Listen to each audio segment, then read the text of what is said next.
Dungeons & Dragons is a game with rules, but are they set in stone? No. On page 4 of the Dungeon Master's Guide, it says, as a referee, the DM interprets the rules and decides when to abide by them and when to change them. Every DM I have ever played for has had their own house rules. Those rules that govern how they expect the players to act at the table, but also changes to the rules found within the Player's Handbook and the Dungeons Master Guide. Today's video is in response to a comment on my last video from @FrontPorchHorror asking about the homebrew rules I use. My name is Rich. I'm a first-time DM. Welcome to DM Tips. Let's get started talking about the top 10 house rules I use.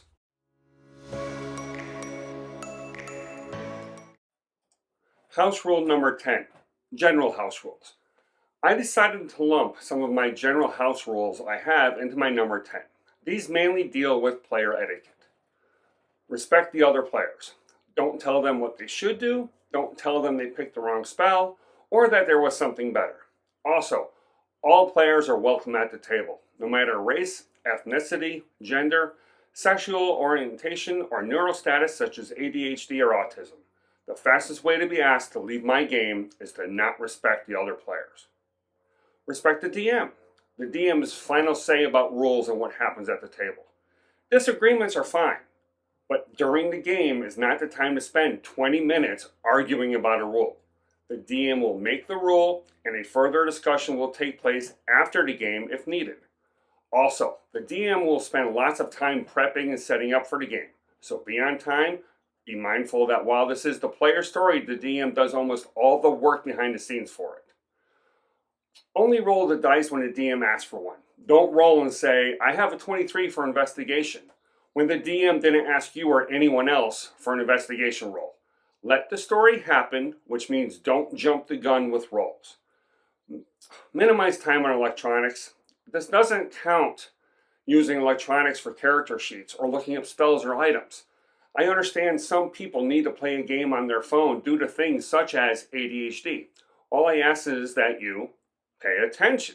Whether this is during another player's moment, during combat, be ready when it is your turn, understand what has happened, and hopefully you have adjusted what you thought you were going to do on your turn. Don't ask for a recap of what was said or who did what during combat. Situations can change very fast in D&D, so you need to pay attention to make changes as required to keep the flow going. Keep side conversations low. There's nothing more distracting to the players and the DM as a loud conversation happening between two players.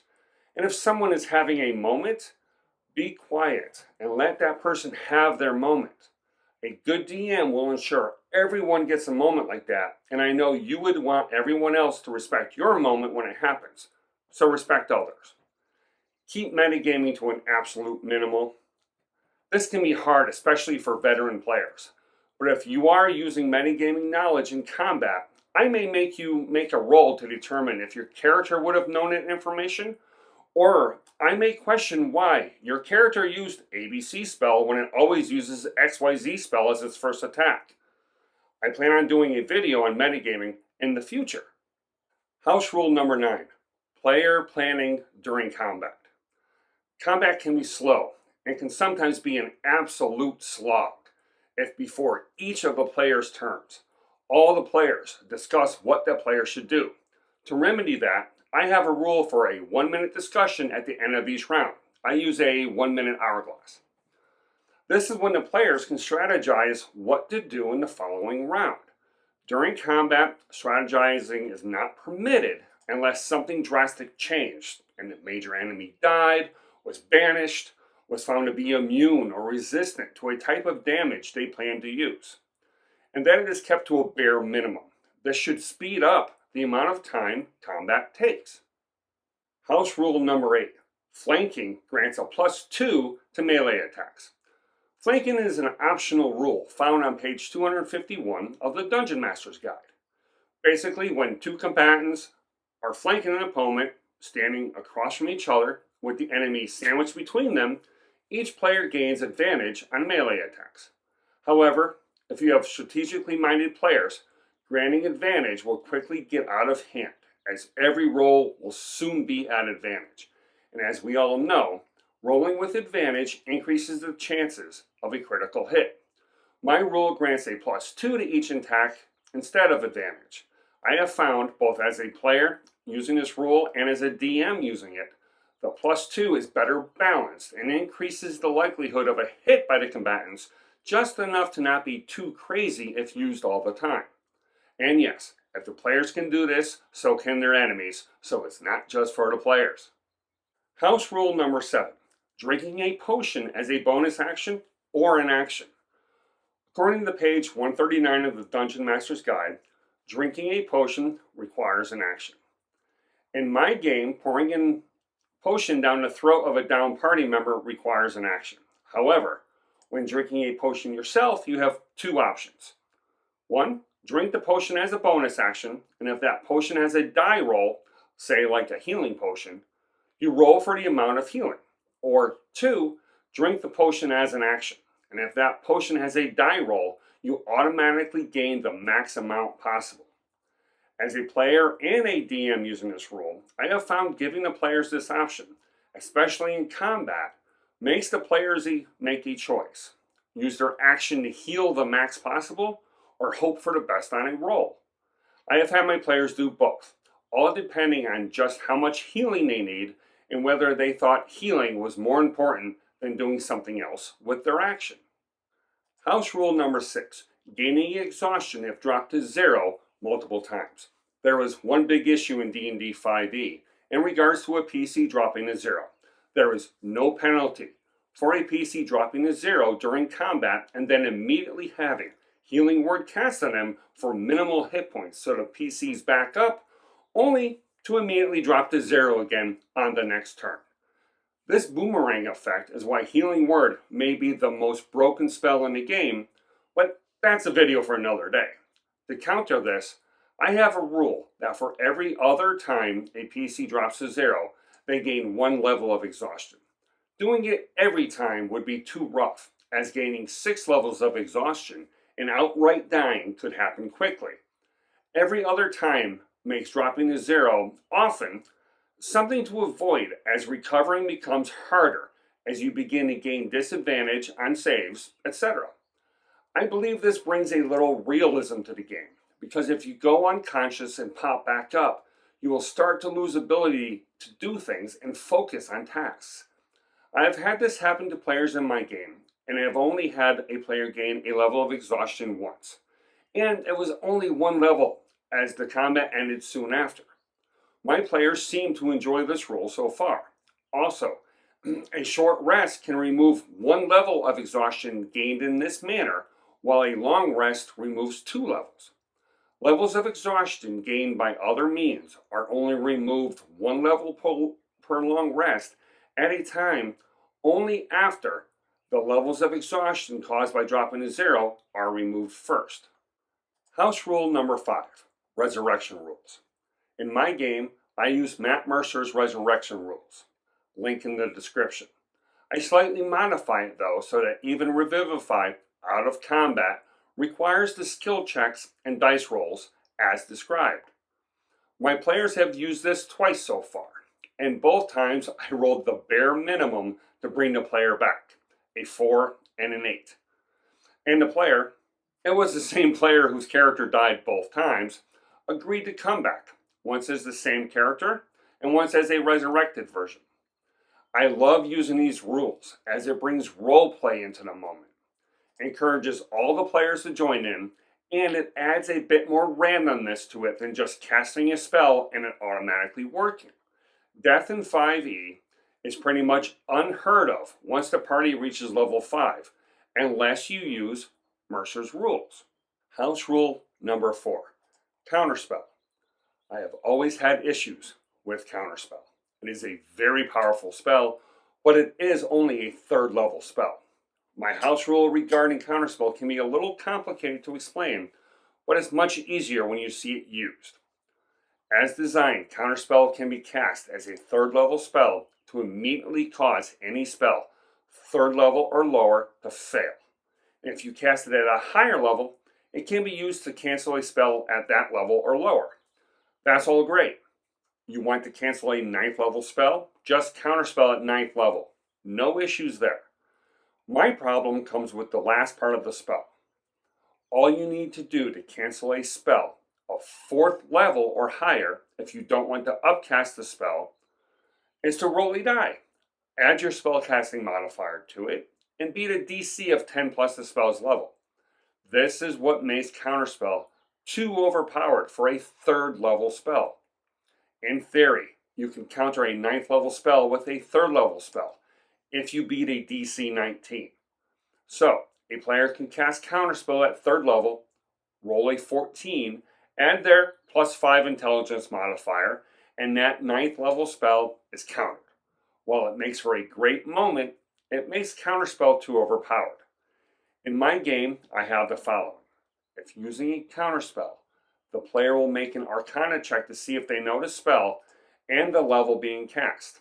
If they beat the DC, 10 plus the spell's level, then they know the spell and the level is being cast at and can choose from the following. Cast or Counterspell at the appropriate level to auto-fail the spell.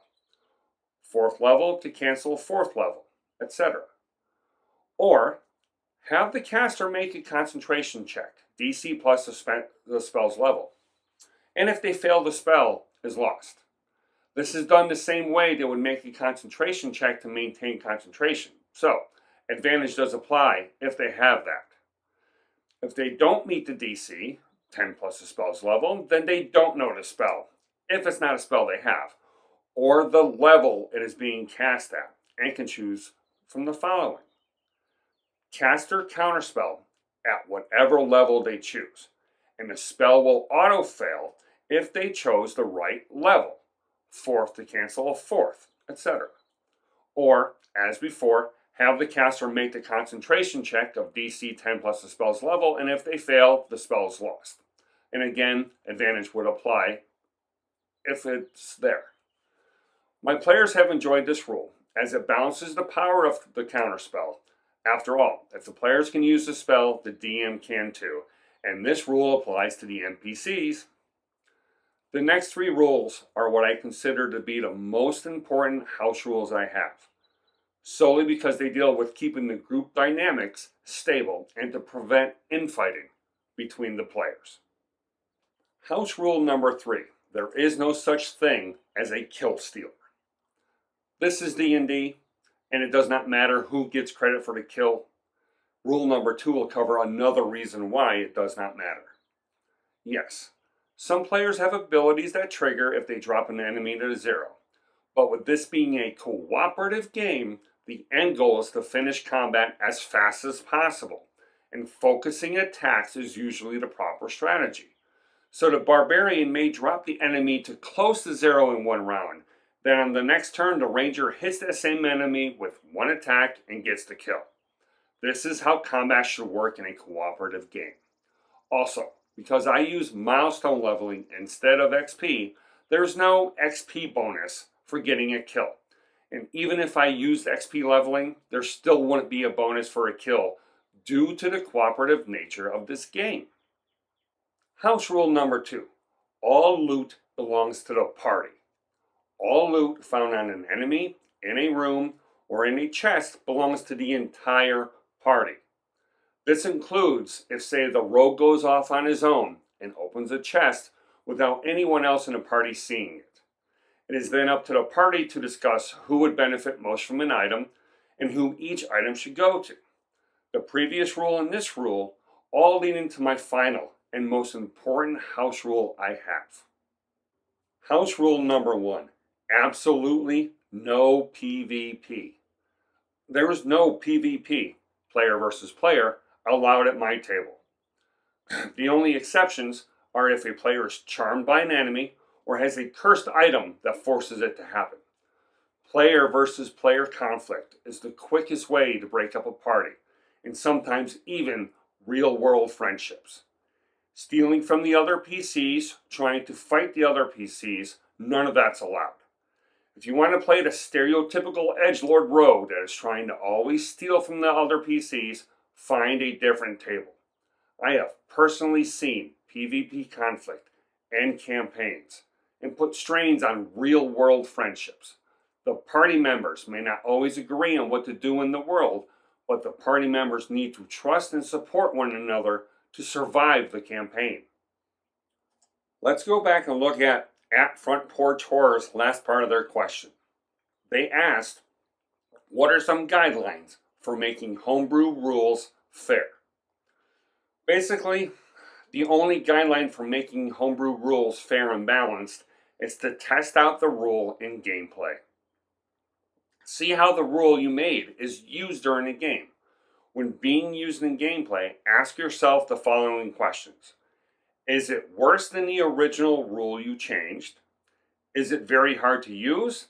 And does it have extremely limited use during gameplay? If you can answer yes to at least one of those questions, your new house rule needs to be reworked.